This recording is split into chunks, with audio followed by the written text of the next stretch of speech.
First off, Novak, congratulations on a great victory. Watching your elation on the court was absolute elation. Considering all that you've been through this past year, where you were a year ago, now winning the last two Grand Slams of the season, this trophy, is it fair to say that you relish these championships even more now than you did maybe 3, 4, 5 years ago? And if you could remark on that. I do. I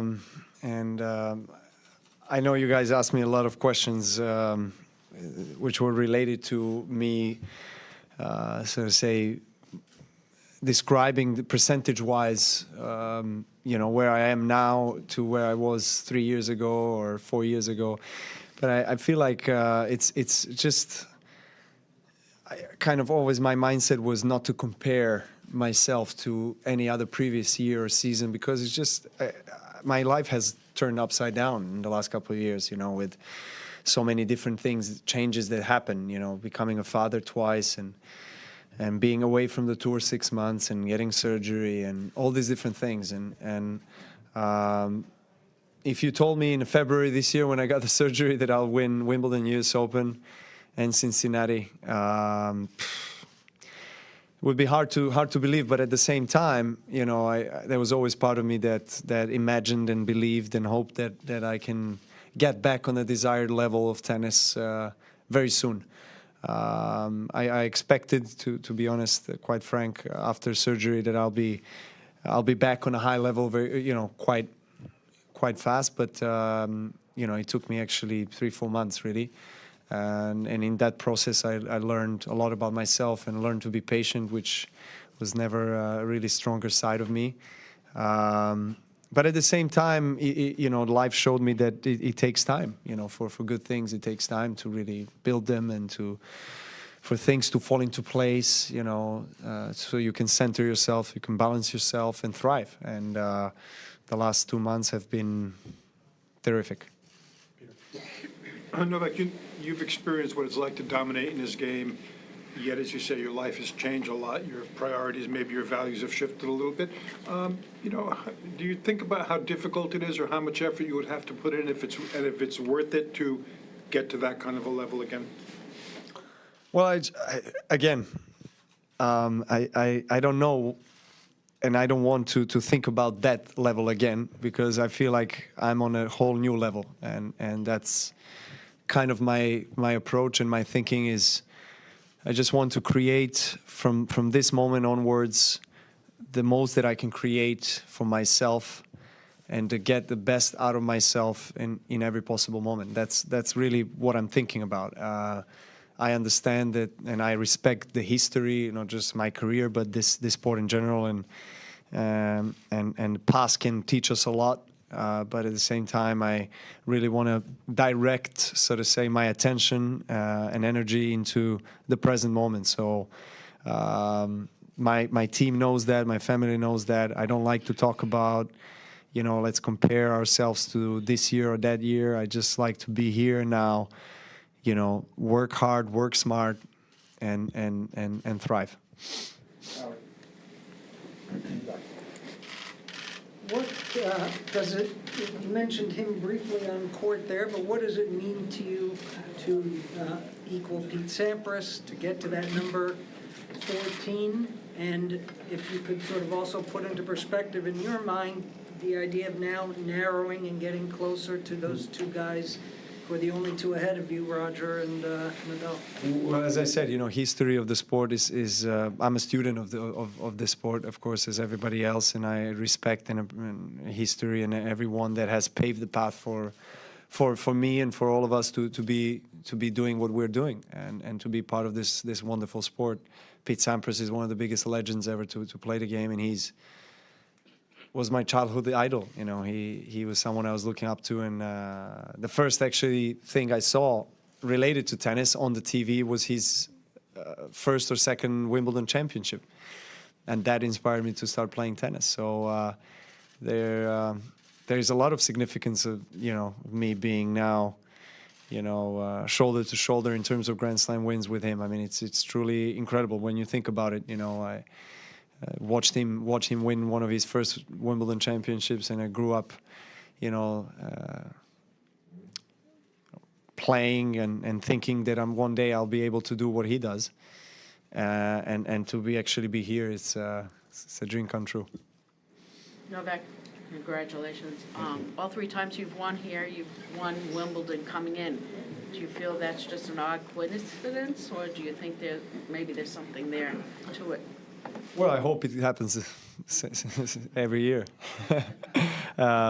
Same thing, but no, I obviously, winning Wimbledon was my childhood dream. I was making this improvised Wimbledon trophies when I was 6-7 years old and in my room and just kind of dreaming about that. And when I won Wimbledon for the first time, that has kind of opened a lot of doors, metaphorically speaking, for me in terms of my possibilities. I felt like all the other slams were kind of waiting in line for me to first win Wimbledon, to able to kind of realize my childhood dream. But I think winning a slam, any slam, gives you huge confidence that you carry with you for a certain period of time. Obviously the tough thing about our schedule is that we have Roland Garros, Wimbledon, and US Open, condensed within 4 or 5 months. But at the same time, good thing about it is that, if you win Wimbledon or French, then you have another slam and you can thrive on that confidence level that you got from winning the previous slam. So maybe that's one of the reasons why I've managed to do so well after winning Wimbledon and doing so well here in New York. Can you just talk a little bit about you and Rafa and Roger, this generation, putting up these numbers all together at the same time, now having caught Pete and surpassed Pete, the other guys? What makes it so special?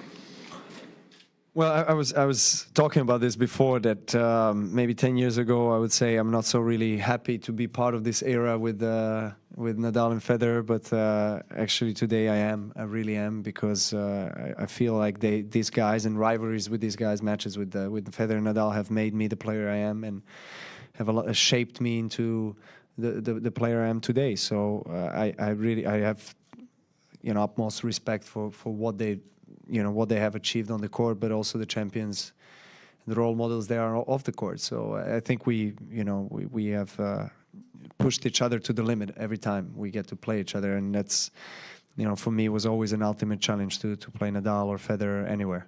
And I think I had to figure out early in my career, when I was losing most of the big matches on the Grand Slams against them, what it takes for me to actually kind of improve and develop my game to be able to challenge them, to be able to start winning against them, and when it matters the most. So I think that was one of the most important, so to say, moments and periods of my life, of my tennis career, of my development, and and I owe it to them. Now, congratulations. There were years, moments when you had a lot of confidence on yourself, moments when you didn't have enough. You lost 6 matches out of the first 12. What were you thinking then, and now that you have won 2 slams? If you win 2 slams every year, when you will be 37, you will have 20 like Federer. Well, your countryman Cecchinato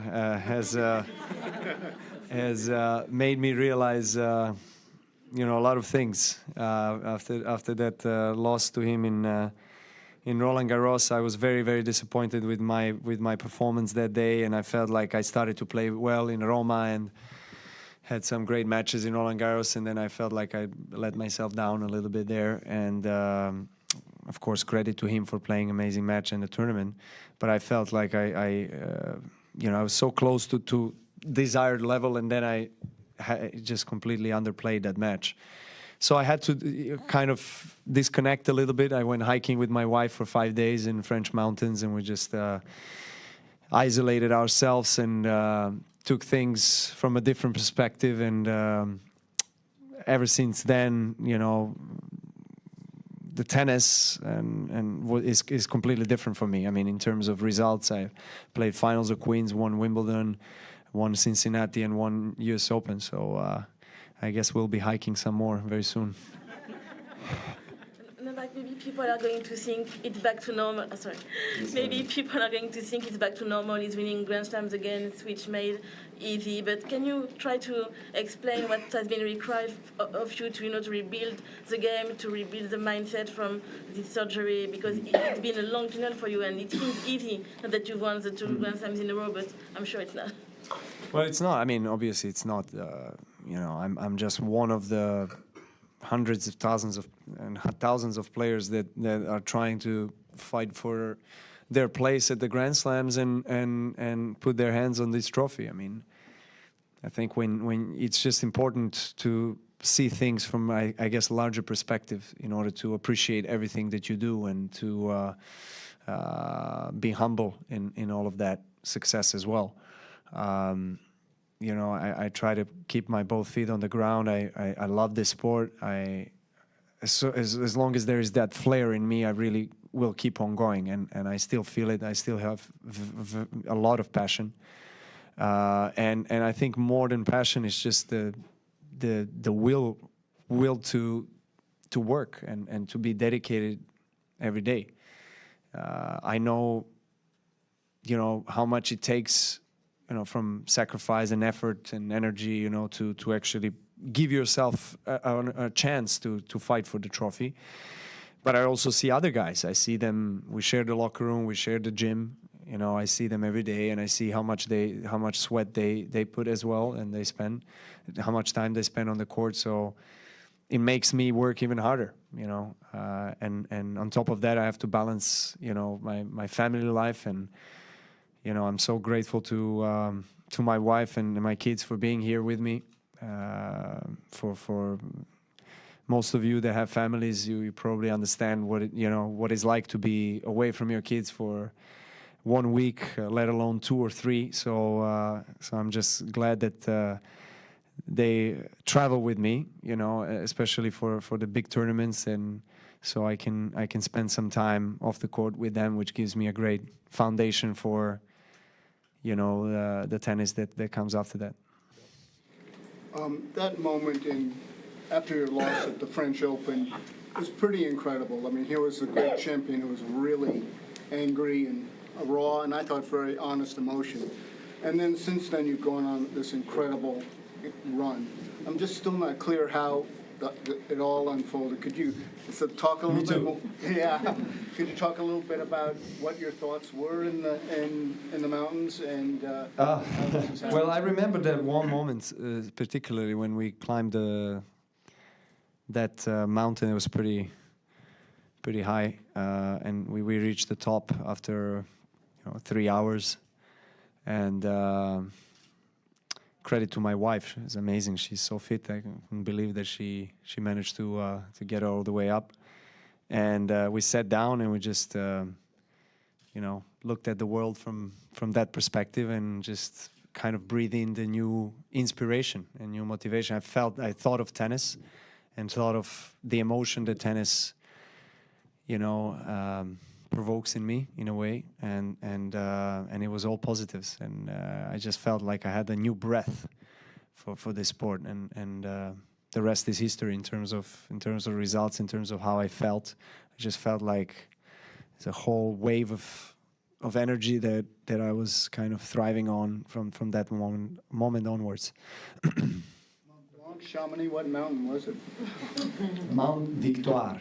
There was inspiration to many of the famous Renaissance painters, if you really want to know. I strongly recommend you to climb it if you have. some great things will happen in your life.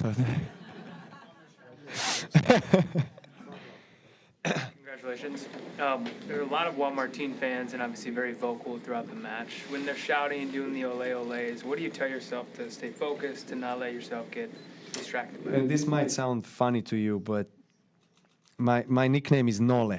So when they shout ole, ole, ole, that's what I hear. I actually make myself hear that, to be honest, without no word of a lie. I really do. But at the same time, they were very respectful to me, very respectful. they're his friends, and they created a great atmosphere. I thought it was, electrifying, in some stages of a match, especially in the second set when we went toe to toe. I had my corner as well. I had my fans, and the full stadium got involved, got engaged, especially in those stages of the match. And when the roof is closed, trust me, it's very loud, very loud down there. And it takes a lot of effort to actually stay poised in these moments. And I'm glad I managed to do that. Our last question. No, can I ask you something following on from the women's final yesterday? Steve Simon, head of the WTA, said today that he thinks that men and women are not treated equally by umpires during matches. Do you think he has a point? I don't know. I hear that first time. I don't know. I don't understand, from where he's coming with that statement. Well, what Serena said last night was that umpires do not send off men if they call the umpire a thief. Look, I watched what I love Serena. I think, first of all, I really felt for her yesterday. Tough thing for a chair umpire to deal with, as well. We have to empathize with him. Everyone was in a very awkward situation yesterday. A lot of emotions, and Serena was crying, and Naomi was crying, and it was really, really tough. But I have my personal opinion that maybe the chair umpire should not have pushed Serena to the limit, especially in the Grand Slam final. Just maybe changed, not maybe, it did change the course of the match, and just was, in my opinion, maybe unnecessary. We all go through our emotions, especially when you're fighting for a Grand Slam trophy. But I don't think it's time and place really to get into other subjects. I don't see I don't see things as Mr. Simon does. I really don't. I think men and women are treated in this way or the other way depending on on the situation. It's hard to generalize things, really. I don't see it's necessary really to debate that. I just feel like Osaka, as Serena said yesterday in the closing ceremony, deserves to have her moment.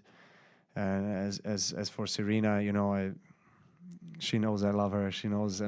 She really inspires everyone, and to see her still being so dedicated and so committed to this sport is inspiring, really, to me and to many tennis players, both men and women around the world.